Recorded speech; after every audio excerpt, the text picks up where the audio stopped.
We are on. You're on. Hi, guys. Hi. Hi. It's Ron Bass. Yeah, that's me.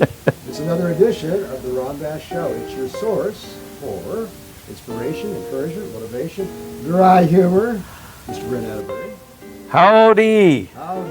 Remember the Howdy Doody show? I remember, I think. Yes. Yes. Old television show, guys. What are we going to talk about today?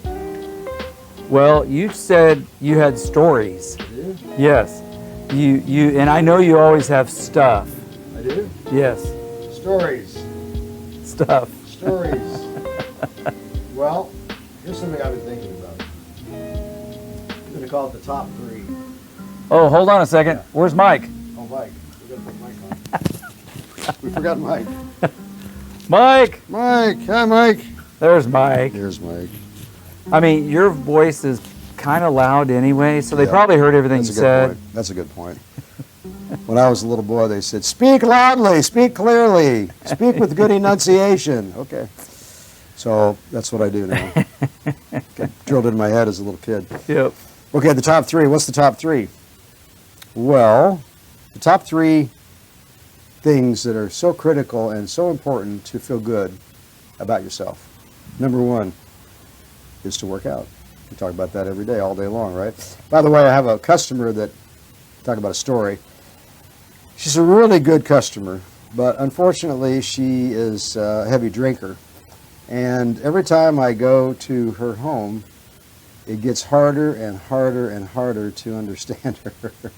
And by the end of the day, I mean, oh my gosh. And last night I was with her, and I mean, it got to the point where I had, what did you say? Could you repeat that? I've never had to do that before, but I mean, it was like, wow. Wow. And not only that, she talks really fast. So when Yeah. they talk really fast and their enunciation is bad, it's like a double whammy. It's like really, really, really, really, really difficult to understand her. Wow. And I say that to say this, guys. I feel so bad for her, but I've been encouraging her to go to the gym, get a gym membership, and work out. Yeah. She just turned 60, and her skin looks like it's about 80 because she's been tanning her whole life. It's another Wow. thing that a lot of people don't understand how important it is not to get too much sun, because it will age your skin. Not only that, it will cause cancer, right? But bottom line is working out. And so she said, yeah, last night she said, I got a gym membership. I'm going to go to the gym. And I said, okay, that's good, man. You got to get to the gym. You got to quit smoking. You got to get to the gym. I didn't say anything about drinking. I didn't want to get into that discussion. You got step one done, and now step two is going. I knew that wasn't going needs to to go go. well if I said anything. Yeah, she needs to go. Yeah, and she's 60. Her mom's 83. Better shape than she is. Wow. Yeah, really, really, really super nice people. They argue all the time, kind of like a husband and wife thing, constantly bickering back and forth, back and forth. Oh my goodness. But anyway, work out, number one. Number two, and I think it's something we don't talk about enough, humor. You have to humor yourself. Now, it's good to also humor other people, because when you see people laugh and you've been responsible for that, you're being responsible for that, that's the greatest feeling in the world too. To know that you've influenced somebody in a way that makes them feel better. Yeah. Because laughter is like a great medicine. Am I It right? is. It is. And you should know better than anybody, since It your is. dad is a professional comedian. Yes. Professional entertainer. Yes. I'm sure he had some words about that. Like he had some comments about that over the years. I don't remember if they were comments, but yeah, I mean, he always had a sense of humor when he was off stage. And anytime we went anywhere, even if they didn't know who he was, he made them feel welcome and like they knew each other for a long time. Yeah. Yeah. He was kind of Through the life of humor. the party. He was the guy that everybody felt good to be around. Yeah. And he made that point. Just little one-liners and stuff, but yeah, you. This is what we do, yeah. like one-liners. He, even though he's 85, Oh wow. he still has a couple from California that used to live up in this area that attended his show when he did it. Wow. They fly him for a week to stay on their beach home, and they That's a take him compliment. around to the country club, and That's they a big take him. compliment. And they said it's the most fun they have because their kids aren't around very much. It's the most fun they have for that week of the whole year. Wow, what a compliment. Yeah, What, so- that's a great story. He says it's a little bit of pressure because he's got to be on. Oh, he's you know? gotta be on all the It's time. 7 Yeah, days, right, but right. but he said he has a great time, That's good cool, that's fun. cool, man. So yeah. And then the third item of the top three to make yourself feel better, of course, to me it's the number one thing really, is accomplishment. I know we talk about this quite often, but look, the bottom line is, if you work at something, whatever it is, and you get it done, there's just no feeling like that. Yeah. Somebody yesterday was saying to me, Ron, but don't you like to have some comfort? Don't you want to have things a little bit easier? No, because it's the only way you can learn to desensitize to struggle is to go through failure and to go through discomfort. You have to learn to be uncomfortable and be comfortable with that. I just don't know any other way you can mature yourself as a person, let alone improve yourself in business or fitness or sport, whatever it is that you're pursuing. You have to go through some uncomfortableness. Like right now, what I'm wearing is what I worked out in at the gym this morning. And people would come up to me and say, aren't you hot?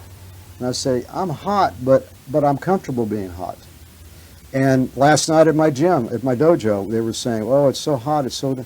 I said, look, I'm used to wearing a kimono, a gi, when I train jiu-jitsu. Most of my students are no-gi guys, where they just wear shorts and t-shirts. But I trained for years and years in the kimono, and we would not have any air conditioning. We would sweat. I mean, literally, I'm not exaggerating. When the night was over with, our clothes, you would thought they just came out of the clothes washer, soaking wet. So I'm not saying that to brag. I'm just saying it to say this, that it's helped to shape and mold me into a person that can handle a lot. And I don't think I could be where I'm at right now at this point in my life if I hadn't have gone through these sorts of things. And I feel so strongly about that. Now I'm pretty hardcore. I'm not saying you guys have to follow that lead, but if you can, maybe bite into this a little bit and take a taste of what I'm saying, I promise you it's worth it. I promise you. Okay. You're the best dressed guy at the gym. Yes. I bet you. Yes, wearing the tie. I get a lot of looks. Only a few people walk up to me and say something. Most people are like, you can tell what they're thinking. This guy's crazy. You know what you say? Hey, have you ever read the book Dress for Success? Well, it's not just in the workplace. It's at the gym, It's too. at the gym, too. I don't know if dressing the way you do is for success, but it makes you feel like it is. Well, I have a closet full of suits. When I came along, everybody in my world wore suits to work to the office. Yeah, You probably remember that. I do. And I miss that. But I still wear a tie. I still wear a dress shirt, and now I just wear jeans. But I still have a form of dressing up, so to speak, when I come to work every day. I feel better about myself. And that's really what matters. When I was younger, I aspired to find a job where I could wear a suit. I felt like I would then be at the level of success. Yes. It wasn't really true, but You talk yourself into believing it. But I felt like I was. Yeah. You become what you think about. So Yeah. if you think that you're successful, you're going to become successful. And you become who you surround yourself with. Those are laws of psychology. So if you hang around successful people, guess what? Ultimately, you're going to become successful. Mm-hmm. It's just the way it is. By the way, I found an old goal card yesterday. I was going through some of my old notes. Goal, Goal. G-O-A-L. Yeah. Okay. And it was really interesting because it was about a 10-year-old card. Wow. Yeah, and I noticed on the card, see if I can find it. Pretty sure I got it right here pretty close. You had on there, be able to wear a shirt and tie No, to the it gym. wasn't that. Here it is. It was dated, because I always write my goals down on the back of a business card, and I date it I give myself 1 year to accomplish the goal, and I sign it, my signature on the bottom. And then every year I review it, and if I haven't accomplished those goals, I reset it for 1 more year. If I have accomplished the goal, then I add a new goal. I use two different goal types. One is financial and one is personal. So financial might be you want to raise, you want to make an extra amount of money, you want to save a certain amount of money, something like that. And then the personal goal might be, like in my case, in the martial arts world, I was hoping to be able to be promoted to the next level. And I noticed this was in 2020. So I'd set the goal in 2019, right? And it was to be at a certain level in my jiu-jitsu career. And then I noticed that I had crossed it out because I had accomplished the goal. And then I'd set the goal for the next level, That's which good. I've already accomplished since then, by the way. That's So, good. so I say that to say this, guys. And I just did this, randomly just right now. I didn't plan for this to be on the podcast today, but to make the point, because I talk about goal cards quite often in my podcast, and just to make the point how it does work. I just now expressed to you an accomplishment because of this goal card.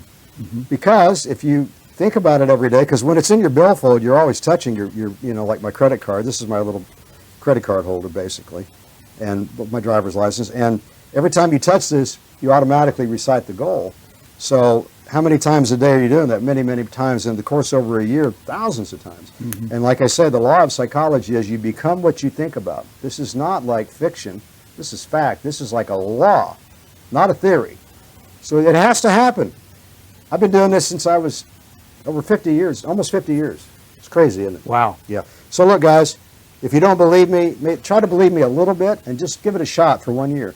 And then at the end of the year, send me a message and tell me what happened. If you don't reach that goal, reset it, and I guarantee you're going to be closer than you would have been had you not set the goal at all. All right, let me get off my soapbox here. Well, that's kind of what I was wanting to talk about today, basically. So I'll turn it over to you. What you got for breaking news? Well, you talk about working out. You talk about trying to extend your life, and don't accelerate the process by doing bad things to your Yes. body. Well,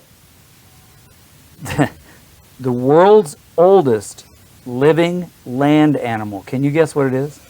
Turtle. You're right. It's a tortoise. His name is Jonathan, and he is, get this, 194 years old. No way. He's still alive.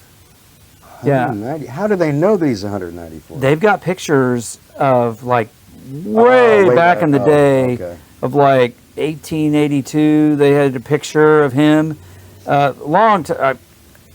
They believe that he was born in 1832, but That's pretty crazy. he's still rolling, man, and he lives on an island, like it's kind of around South Africa, but pretty cool stuff. I don't know if he goes to the gym, but he does something right. That's pretty good. Yeah, 194. That's- Woo! I've never heard of any living. No creature living that No, and it's a Guinness record too. That's impressive. Yeah. And then today is National Thank a Teacher Day. Thank a teacher. You're a teacher. Yeah. Yeah. Everybody's a teacher, really. You have teachers that are in the school systems, but everybody is a teacher in some way, shape, or form, especially if you're a parent, grandparent. Also, today is National Root Beer Day. Oh, we like root beer. I know you like root beer. Hey, And today is National Eat Your Vegetables Day. dang, I love it. Woo! I've So, gotten to where I like vegetables a lot more. really? How'd you do that? I think just Put sugar on it? being determined to Put peanut butter on it? Speaking of sugar, but I do try to eat like bananas now instead of eating like sweets. So that's Yeah, helpful. yeah. Awesome. Yeah. Awesome possum. It is. That's all I got, sir. That's all you got? That's all I got. All right. Well, any Well, closing today thoughts? today is National Mascot Day, so we should have a mascot, don't you think? Okay. Soar High mascot. I don't know what that would be, I but don't know. today is National Have to Mascot come Day, up with so something. we'll brainstorm a little bit Okay. on that. So Well, any closing thoughts or any words of wisdom before we get out of here? We've bored everybody enough now. I think we just need to go get some root beer and eat some vegetables All right, guys. and well, celebrate. Just remember, if you don't give up, eventually the stars are going to line up. And when that happens, Good you're going things to be happen. happy. You're going to be a whole lot better off. But until that time comes, even after that time comes, remember the most important thing every day, all day long, is to stay positive.